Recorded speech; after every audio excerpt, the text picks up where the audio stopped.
The descriptive approach is one of the approaches of grammar. Like prescriptive approach, this is another approach. So, using a well-established grammatical description of Latin is a useful guide for some European language like the Italian and Spanish, but it's less useful for English. So, if the people use the rules of Latin grammar for European languages, it was good for some extent for languages like Italian and Spanish, because there were some more similarities among these languages.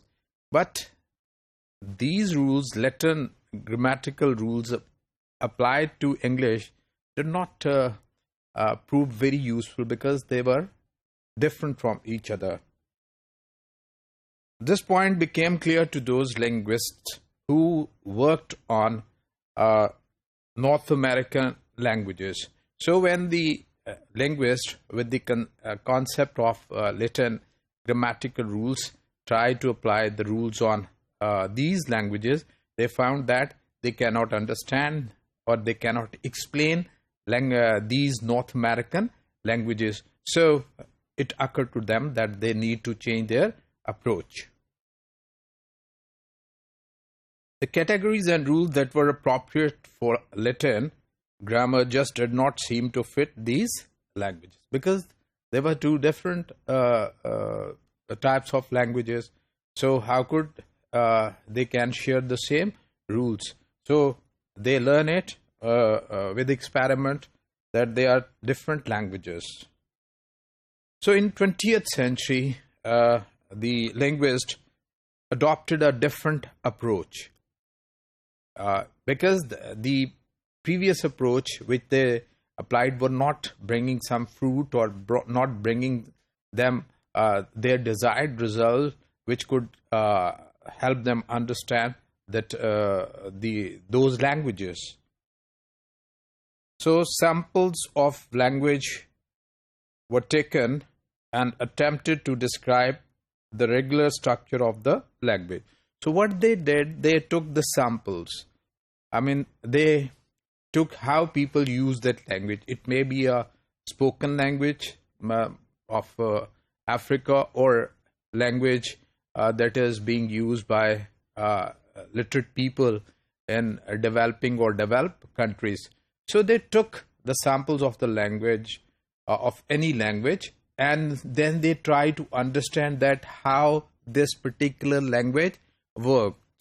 So for example, they took English and they found that an English sentence starts with a noun phrase, then comes a verb phrase.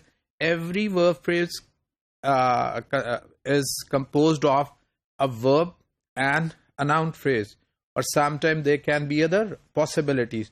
So they started understanding languages with the help of the structures of the languages which were being used by the speakers of that or those languages.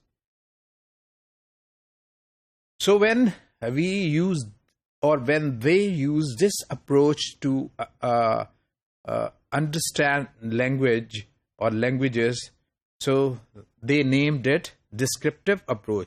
Descriptive approach basically is about how the native speaker use language, and the linguist describes the way it is being used, how what they consider well-formed sentences or what they consider ill-formed sentences. So on the basis of this principle, they started describing languages, and thus this approach was named descriptive approach. So a descriptive grammarian would say that a sentence is grammatical if a native speaker of the language would produce that sentence in speaking. So if, for example, a native speaker of English or French language pronounce a double negative, I do not know nothing, right? So it is a correct sentence. There is no need to say that it is not appropriate on the basis of the rules of Latin language. Why? Because the native speaker use them, and if they split the infinitive to boldly go, so it means that it is a very common phenomenon in English language to split the infinitive. So this descriptive approach emphasizes that the language must be described on the basis of the use of its speakers. What they consider is good or correct is good and correct or appropriate, and what they consider ill-formed, incorrect, improper, it's incorrect, improper, or inappropriate.